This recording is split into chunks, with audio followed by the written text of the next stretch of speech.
Sir मेरा एक सवाल है माफी के साथ। सर इधर इधर इधर आप महाराष्ट्र में आए हैं, नांदेड़ भूमि में आए हैं, इसलिए नांदेड़ के पत्रकारों को पहला प्रेफरेंस मिलना चाहिए सवाल करने का। आप जो है आपके करीबी है शायद वो लोग, इसलिए आप उधर देख रहे हैं। नहीं है ना सर? हाँ तो सर आप मेरा एक सवाल सुनिए। अभी आपने ज्यादा करीबी आप ही है। सर मेरा सवाल अभी आपने जो भी बात रखे उसमें आपने मोदी की पॉलिसीज पर तीखी टिप्पणियां की, तनकीद डिसाइड किया, मगर सर एक हकीकत यह भी है कि आपकी बात में कॉन्ट्राडिक्शन है। आपकी जो पार्टी है वो पार्लियामेंट में पिछले कई दिनों से मोदी की द्वारा जो बिल लाए गए उन्हें सपोर्ट कर रही है सर। तो आप फ्यूचर में आपका स्टैंड जो है बिल सर कई सारे बिल है, मैं बोलता हूं ना सर। इवन जो है आपने कौन सा बिल सपोर्ट किया बताओ? राष्ट्रपति इलेक्शन में भी जो है वोट के ताल्लुक से राष्ट्रपति नहीं, किसान का बिल, किसान का सर उसको लेके जो है आपकी पार्टी का जो स्टैंड कभी समझदार नहीं किया, स्टैंड क्लियर नहीं था। सारी आपने नहीं देखा होगा। ट्रिपल तलाक हमने बिल्कुल विरोध किया। ट्रिपल तलाक के वो लेके किया, स्टैंड क्लियर नहीं था। बिल्कुल विरोध किया हमने। ठीक है सर। हाँ बिल्कुल, एनआरसी का विरोध किया, ट्रिपल तलाक विरोध किया। अच्छा आप तो बोल रहे हैं वो गलत है। सर आप विचारधारा की बात करते हैं। हाँ? तो विचारधारा की आप बात कर रहे हैं तो मुसलमानों के बारे में आपका क्या बता दिया ना भाई। उसके बाद मुसलमानों के लिए सुनिए ना, नहीं हुआ सवाल मेरा सवाल है। शमशाबाद में मस्जिद जो है तो शहीद कर दी गई, ऐसे कई मस्जिद है हैदराबाद में जिसके विरोध में एमआईएम पार्टी एमबीटी उतरी मैदान में। उसके बाद आपने जो वादा किया था मस्जिद तामीर करने का वो भी हमने वादा नहीं किया और कार्रवाई भी कोई अधिकारियों पे नहीं किया। हमने कहाँ किया? तो आप क्या बोलना चाहते हैं मस्जिदों के बारे में? हमने वादा कहाँ किया? तो शमशाबाद के मस्जिद के बारे में आपका हमने क्या नहीं किया था ना। सर ना हमको कोई पूछा है ना हमने वायदा किया है। तो आप ये गलत बोल रहे हैं। सर आपकी हुकूमत है, आप कार्रवाई करेंगे क्यों अधिकारियों पर? देखिए ऐसा, एक मिनट जिस मस्जिद शमशाबाद के बारे में आप बोल रहे हैं, हमने कभी उसके ऊपर वायदा किया ना, टीका किया ना, टिप्पणी किया, कार्रवाई भी नहीं करे। सुनिए ना, उसका शहादत हमने नहीं किया। हमारे उसका कोई ताल्लुकात भी नहीं है। तेलंगाना राज्य बनने से पहले कई साल पहले वो हुआ था। आप जो बात कह रहे हैं हुआ नहीं हुआ वो भी मुझे नहीं मालूम है। आप जैसे लोग आके बोलते हैं। विरोध तो सुनिए ना, आपने सवाल पूछे तो सुने ना भाई। आप यूं इल्जाम लगा दिए, ऐसा नहीं लगा सकते आप। आपकी हुकूमत नहीं सुनिए जल्दीबाजी क्यों कर रहे हैं? हुकूमत हमारी है भाई। हम आप कहे तो रहेंगे, नहीं तो नहीं रहेंगे क्या? 14 से ऐसा नहीं है सवाल। बिल्कुल बात सीधी है। हर किसी का इज्जत होना चाहिए, वो चाहे मंदिर हो, मस्जिद हो, चर्च हो, किसी का तोड़ ताड़ की बात नहीं होना चाहिए। हर किसी का सेम तरीके से मिलना चाहिए। हमारी पार्टी का तरीका है। अभी भी आपके साथ में मुसलमान के कोई लोग मौजूद नहीं दिख रहे और कोई नेता नहीं है। क्या बात कर रहे हैं आप? समझ में नहीं आता। महाराष्ट्र के साथ भी आपका कोई नेता नहीं है। बड़ा अजीब आदमी है आप। सर आप है ना भाई, मेरे साथ में बात बहुत हो गया। सर मेरा सेंट्रल गवर्नमेंट का जो यूनियन बजट अनाउंस हुआ था हाल ही में। Yes please. सेंट्रल गवर्नमेंट का जो यूनियन बजट अनाउंस हुआ था, जी बजट यूनियन बजट जो अनाउंस हुआ था सेंट्रल गवर्नमेंट का, उसमें तेलंगाना को कहीं कुछ प्रोजेक्ट्स नहीं मिले। बिल्कुल नहीं मिले। टीआरएस पार्टी ने ये क्लेम किया है। आपका क्या स्टैंड है? क्या स्टैंड ही नहीं है तो स्टैंड ही क्या है? इसमें स्टैंड ही क्या है? विरोध में हम बोलेंगे बस खत्म है। यही तो तू मैं चल रहे हैं ना हिंदुस्तान में। ऐसा नहीं होना चाहिए ना। सर मेरा एक सवाल है। मैं सिद्धार्थ न्यूज 18 लोकमत से हूँ। सर मेरा सवाल ये है कि जितना छोटा प्रदेश हो तो उसकी डेवलपमेंट आसानी से हो सकती है। जैसे तेलंगाना छोटा सा राज्य बना और उसकी डेवलपमेंट तुरंत हुई। तो हमारे देश में कई बड़े राज्य हैं। महाराष्ट्र का भी मुद्दा चल रहा है, अलग से विदर्भ की मांग हो रही है, यूपी इतना बड़ा है। तो आपके मुद्दे जो दिख रहे हैं हमें, तो वो छोटे राज्य में सीमित हो सकते हैं, लेकिन बड़े राज्य का डेवलपमेंट कैसा होगा जैसा आपने तेलंगाना में किया। तो आप इस समर्थन में आ सकते हैं कि जो बड़े राज्य है उनका बंटवारा हो, छोटे राज्य बने, जैसे महाराष्ट्र में भी उधर अलग से बने, तो डेवलपमेंट अच्छे से हो सकती है। क्या आप बिल्कुल इसके बारे में मैं साफ कहना चाहूँ, ये भी दुर्भाग्यपूर्ण है।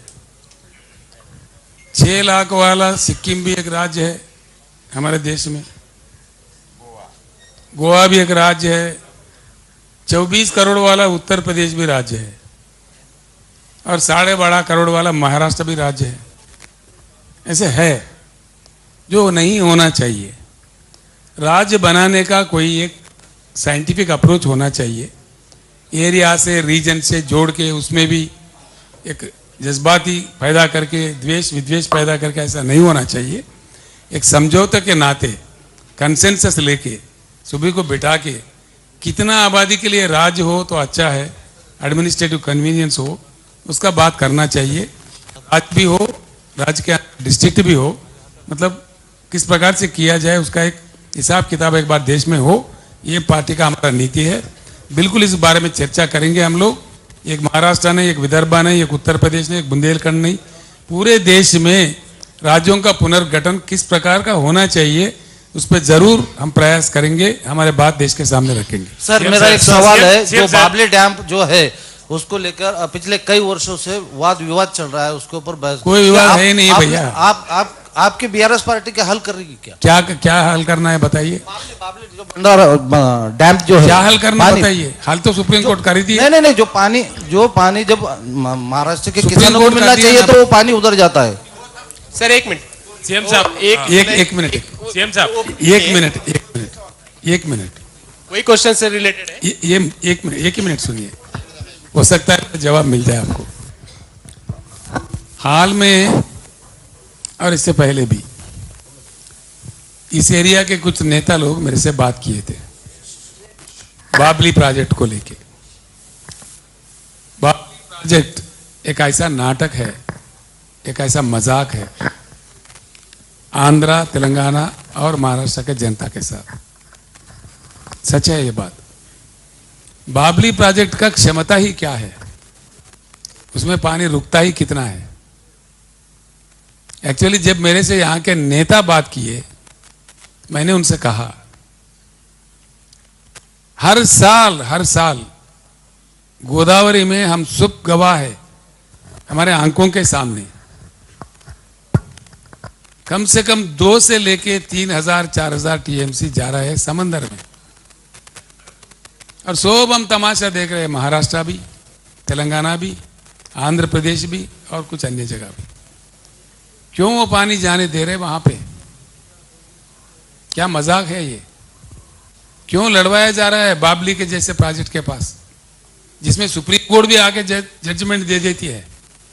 सुप्रीम कोर्ट जजमेंट तो कानून माना जाता है हमारे देश में। क्यों ये सब चक्कर? जब यहाँ के नेता लोग मेरे से बात किया, मैंने कहा को भैया जब तेलंगाना बना, मैंने कम से कम 8-10 चक्कर लगाया महाराष्ट्र राज्य का। मेरे मंत्री जो हरीश राव उस समय के मंत्री थे इरिगेशन के, और वहाँ के हमारे जोगू रामन्ना जी है, इंद्रकरण रेड्डी मंत्री जी है आदिलाबाद से, जिनको लोअर पेनगंगा बनाना था, महाराष्ट्र और तेलंगाना के बीच में है। ये लोग कम से कम 25 चक्कर काटे महाराष्ट्र। कई बार नागपुर में सीए ऑफिस में मीटिंग हुआ, मुंबई में हुआ, सह्याद्री गेस्ट हाउस में हुआ, और मैं खुद मुख्यमंत्री होते हुए, आपके माननीय मुख्यमंत्री उस समय के देवेंद्र फडणवीस जी थे, उनके पास जाके उनको मना के, सारे सरकार को, मंत्रियों को, कैबिनेट को मना के मैंने कालेश्वरम प्रोजेक्ट बनाया। मैं महाराष्ट्र के नेताओं से मैं अभी भी अनुरोध करता हूं पब्लिकली, बाबली नहीं, अगर हम समझदार हो, हम सही बात को मानने के लिए तैयार हो, गोदावरी में जो पानी है, जो वेस्ट जा रहा है, हम सभी राज्यों के लिए पानी काफी है। हर साल जा रहा है पानी, हर साल। सर कुछ सुनिए भैया, बड़ा इंपॉर्टेंट बात है। इसमें क्या इतनी भी बुद्धि नहीं है हमारे पास? पार्टीबाजी के नाते केंद्र में अलग सरकार है, यहां अलग सरकार है, वहां अलग सरकार है, इन चीजों को लेके लड़वाया जा रहा है। अगर महाराष्ट्र, आंध्रा, तेलंगाना, छत्तीसगढ़, जिसमें जो भी भागीदार है, 4 राज्यों के मुख्यमंत्री बैठो, सुलझाओ, निकालो। जैसा हमने कालेश्वरम के लिए 8 के 10 चक्कर काट के हमने महाराष्ट्र सरकार को मना लिया और प्रोजेक्ट हमारा कामयाब हो गया, बना दिया, भरपूर पानी हम ले रहे हैं, अभी बिल्कुल माला माल हो गए। तो 3 साल हो गए, पानी 3 साल में बना दिए, 3 साल से पानी मिल रहा है। अब देश में नंबर 2, नंबर 3 के जगह पे आ गए। पंजाब से प्रतियोगिता कर रहे हैं। हमारे गुरनाम सिंह जी को गुस्सा आएगा, लेकिन पंजाब से हम प्रतियोगिता कर रहे हैं धान के उत्पादन में। पहले जो हमारे किसान भी आत्महत्या करते थे, ये बात नहीं हो सकता है। मेरा मतलब यह है भैया, आपने सही क्वेश्चन पूछा। अच्छा, यही तो दुख है, इतनी छोटी छोटी चीजें पे हम लड़ जाते हैं। जो 0.4 टीएमसी, 0.1 टीएमसी, 1 टीएमसी भी नहीं है बाबली में, उसके लिए लड़वाया जाता है। और 2500 टीएमसी वहां जा रहे समंदर में। पानी है गोदावरी में, प्राणहिता और इंद्रावती मिलने के बाद पूरा हमारे आंखों के सामने से जाता है, हर साल जाता है। सिरोंचा जो दीपक दादा जो वहां के एमएलए रह चुके हैं, उनसे लग के सिरोंचा से ही चलते रहता है। हमने कहा भैया उसको रोको, सारे मिलकर ले लो। हमने यहां तक कहा बड़ा मन करके, भीड़ में किल्लत है पानी का, किसी ने बताया मुझे जालना में किल्लत है। क्यों भाई, ले लो पानी, क्यों गोदावरी आपके पास है, बैठो, आओ समझौता करो, तेलंगाना सरकार के पास आओ, हमारे श्रीराम सागर प्रोजेक्ट से भी लिफ्ट लेके ले लो। हम तो इतना बड़ा दिल से बोल रहे हैं, यस पानी की उपलब्धि है, उसको प्रूव करो और ले लो, दो किसानों को दे दो, जालना में दो, भीड़ में दो, जहां देना दो। क्यों नहीं देना चाहिए? देश वंचित नहीं होना चाहिए, ये संपत्ति देश का है। ईमानदारी की बात करके जो चीज है जनता को बता के सीधा सीधा काम करना चाहिए। सर इसी को लग के प्रश्न है कि हमारा हक क्यों मारा जाता है? क्योंकि जब बारिश होती है तो पानी रोक देते हैं, और जब हमको पानी की जरूरत होती है तो पानी निकाल लेते हैं वहां से। ये 30 सितंबर का विषय है। तो आपने सही बताया कि पानी बहुत कम है वहां पे, लेकिन उतना भी हमारे लिए बहुत काफी है, क्योंकि 100 गांवों का भविष्य उसके ऊपर निर्धारित। भैया आपका नाम क्या है? मेरा नाम भारत होकर ने, डीडी न्यूज से हूं मैं। भाई साहब ऐसा ये क्वेश्चन आपको सुप्रीम कोर्ट ऑफ इंडिया से पूछना चाहिए। तो हम बैठ के क्यों नहीं इसको सुलझा सकते सर? मैं आप पानी के सर प्लीज सर प्लीज, तो सुप्रीम कोर्ट का जजमेंट है। नहीं सर प्लीज सुनिए सर, आपने बताया कि पानी के लिए झगड़े करने की जरूरत नहीं, लेकिन हमारा जो छोटा जो आपसे एक विनंती है मेरा, वो तो हमें मिलना चाहिए। आप प्लीज आप इसके लिए बैठिए, हमारे सुनिए ना, सुलझा दीजिए। सुनिए ना, आपसे मेरा विनंती है सर आप महाराष्ट्र के मुख्यमंत्री से या महाराष्ट्र के कैबिनेट से पैरवी कीजिए, वो मेरे पास आ जाए हैदराबाद में, बैठेंगे, हम बिल्कुल समझौता करेंगे, इसमें मेरे कोई एतराज नहीं है। सर सर आप कह रहे थे sir here this side right sir, आप कह रहे थे कि बड़ा घोटाला हुआ है और वित्त मंत्री जो है निर्मला जी कह रहे थे कि सिचुएशन तो नॉर्मल है, और जो कि उनके लिए नॉर्मल है भाई। तो सर आप कैसा देखेंगे इसको? उनके लिए नॉर्मल है, देश के लिए नॉर्मल नहीं है। आप क्या ऐसा है, नॉर्मल क्या चीज होता है भैया? देखो समझिए, आप ही ने खरीदा, मैंने खरीदा, गरीब आदमी, आप जैसा हम दोनों खरीदे, समझो। जो 3000 850 का एक क्या है उसको बोलते शेयर, एक शेयर था, हमको तो मालूम नहीं शेयर था, जिसका 1000 रुपए पे 1100 रुपए आए, तो मामला ठीक है कि बिगड़ गया? निर्मला सीतारामन तो बड़ा अकलमंद औरत है, वो जिसको चाहे जो चाहे बोल देती है। अब आप बोलिए मुझे, 4000 वाला 1000 पे आया तो अच्छा हुआ कि साफ है मामला, कुछ गड़बड़ है?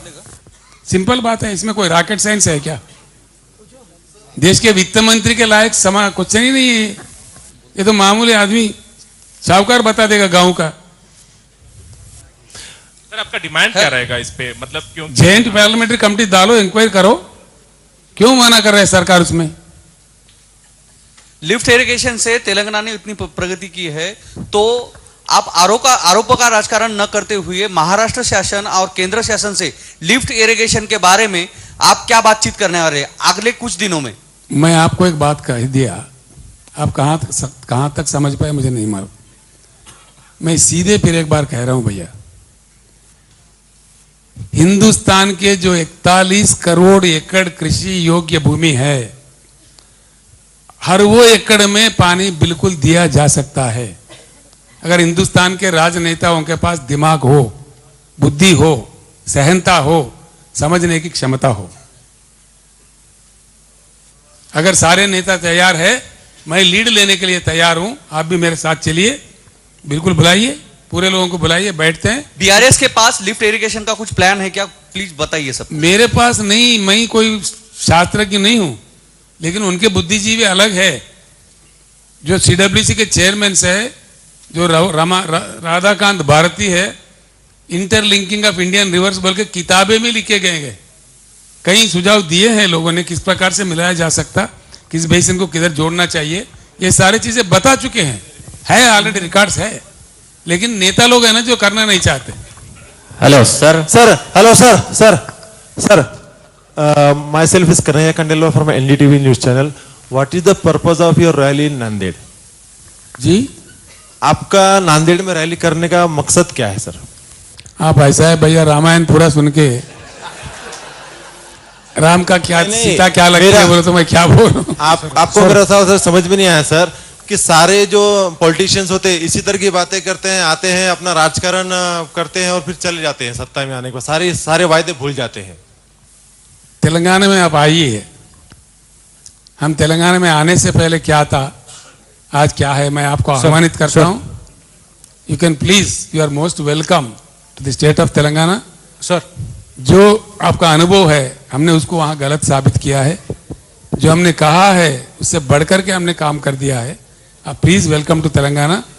उसी तेलंगाना मॉडल को सारे देश में लागू करना ही हमारा प्रयास है। Sir sir sir, sir, sir, sir एक सवाल ये है कि तारीखी शहर हैदराबाद का नाम चेंज किया जा रहा है, हिंदुस्तान के कई शहरों के भी नाम चेंज किए जा रहे हैं, तो आप इसको किस तरह से देखते हैं?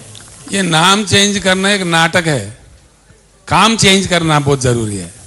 सर सर नाम चेंज की बात करने वाले सुनो ना भाई, नाम चेंज करने वाले नाटकबाजी करने वाले हैं, काम चेंज करने वाले बीआरएस वाले हैं। सर अभी देश में एक जातिवाद को लेकर, धर्मवाद को लेकर बहुत बड़ा बवाल मच चुका है। कहते हैं अभी हर स्वामी जी कुछ ना कुछ बवाल कर इस विकास को जो चलना चाहिए उसको डायलॉग बदलना चाहता है। और संविधान जो पिछले सालों से कई सालों से संविधान भारत का जो है चल रहा है और संविधान को मिटाने की बात जो चल रही है उस पर आपका बीआरएस का क्या पॉलिसी?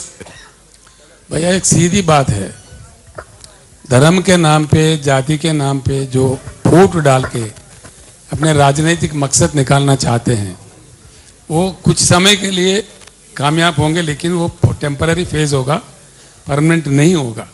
देश अब जान चुका है बहुत अच्छी तरीके से कौन कितने पानी में है, कौन क्या कह रहा है, किस लिए कह रहा है। इस पे फूट डालने वालों के साथ नहीं देना चाहिए।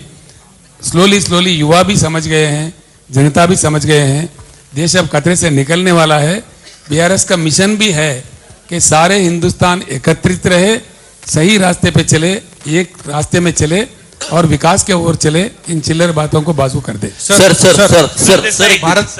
अपने भारत में कई सारे यूथ बेरोजगार है, अपने भारत राष्ट्रीय समिति के लिए का यूथ के लिए क्या एजेंडा है? बिल्कुल सर, मैं बता देता हूं।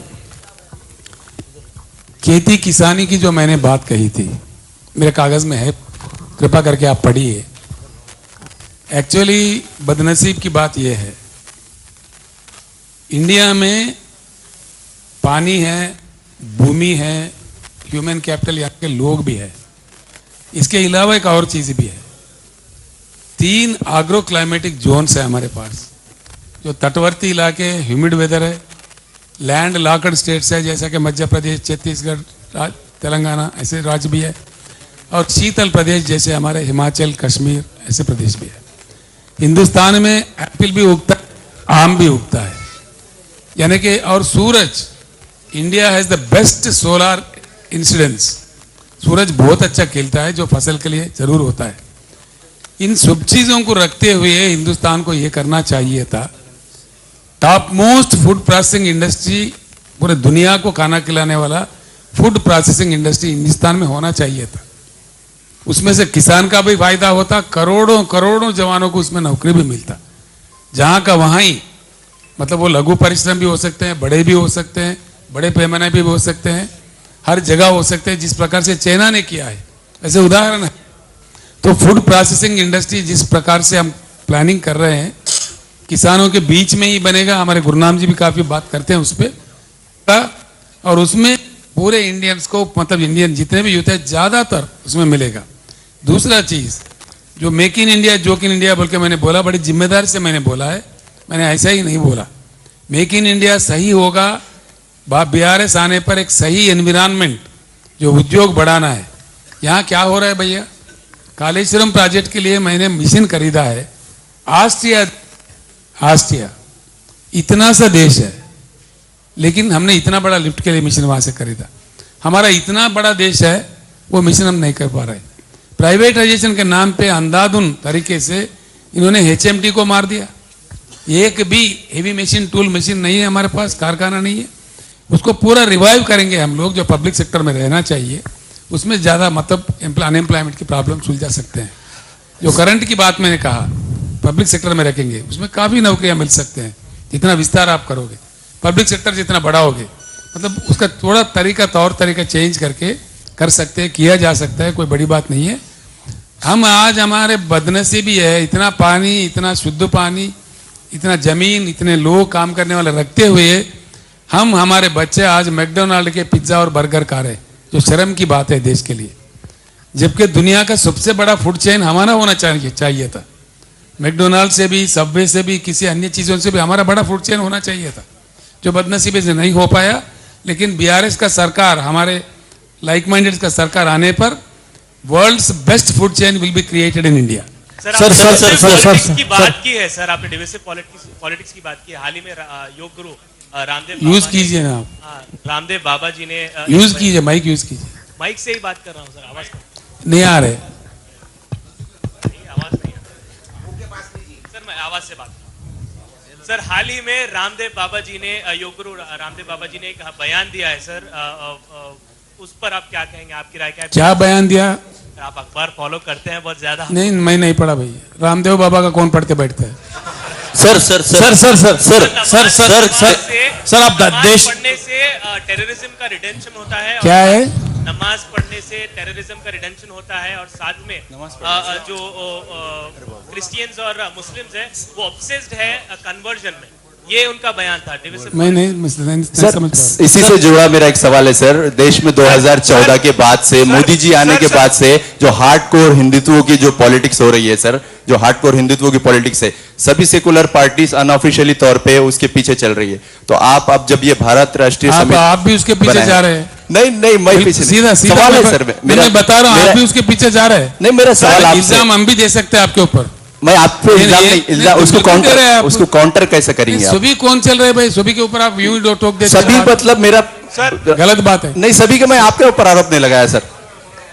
सर आप एक नेशनल पार्टी बनने जा रहे हैं और देश की राजनीति में एक अल्टरनेट और समाप्त करना चाह रहे हैं। सर एक सवाल, सर एक सवाल है। मराठवाड़ा, इतने लोग, सर एक मिनट सर हेलो सर, हजारों स्वतंत्र सेनानियों ने अपनी जान दे करके निजाम से मराठवाड़ा और तेलंगाना जो है उसको आजादी दिलाई 17 सितंबर 1948 में। तो महाराष्ट्र सरकार उनके सम्मान में हर साल वो त्योहार मनाती है सरकार की तरफ से, वो तेलंगाना में क्यों नहीं होता है? क्यों नहीं मना रहे? बिल्कुल मना रहे। सरकार की तरफ से होता है क्या? मना रहे, बिल्कुल मना रहे। ऐसा आरोप अमित शाह ने पिछली बार के मना रहे भाई, आपको क्यों शक हो रहा है? सर बीआरएस पार्टी नांदेड़ जिले में आई है, ये पुराने लोगों को इसमें चांस देगी या नए तरुण लोगों को भी चांस देगी बीआरएस पार्टी? नहीं समझ में आया भैया। सर हेलो सर, महाराष्ट्र में क्या बीआरएस पार्टी अदर पार्टी से अलायंस करेगी? हेलो सर, आपका क्या राय है सर? दिस साइड सर, इसके बारे में आप क्या सुझाव देंगे? सर बीआरएस पार्टी आने वाले दिनों में क्या अदर पार्टी से अलायंस करेगी? एक मिनट भैया, ये बात है आज ही हमने शुरू हुआ है। अब ऐसा आप 100 साल वाले पार्टी को पूछने को क्वेश्चन मुझे पूछ रहे, बताएंगे ना आगे चल के, इतना जल्दीबाजी क्यों? हेलो सर, आने वाले दिनों में क्या बीआरएस पार्टी अदर पार्टी से अलायंस करेगी? बता दिया भैया, मैंने बता दिया। सर मोदी जी ने आपको अगर आपका काम देखकर अगर बोल दिया कि आइए आपको कृषि मंत्री बना दे, तो क्या आप निमंत्रण स्वीकार करते हैं क्या? क्या चीज? मोदी जी ने आपका यह काम देखकर अगर आपको आमंत्रण दे कि आप मोदी जी का प्रधानमंत्रित्व ही हम स्वीकार नहीं करेंगे।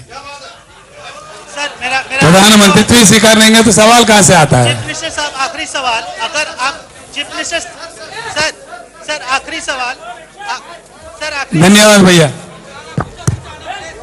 ఇప్పుడు ఆపరేషన్ లేకుండానే మోకాళ్లకు ప్లాస్మా ట్రీట్మెంట్. మీ ఆర్థోపెడిక్ సమస్యలన్నిటికీ రోబోటిక్ టెక్నాలజీ ద్వారా తక్కువ ఖర్చుతో శాశ్వత పరిష్కారం. Free consultation. ప్రతి ట్రీట్మెంట్ పై 20% డిస్కౌంట్. ఈ ఆఫర్ కొద్ది రోజులు మాత్రమే. త్వరపడండి. V9 hospitals 9281 465 842.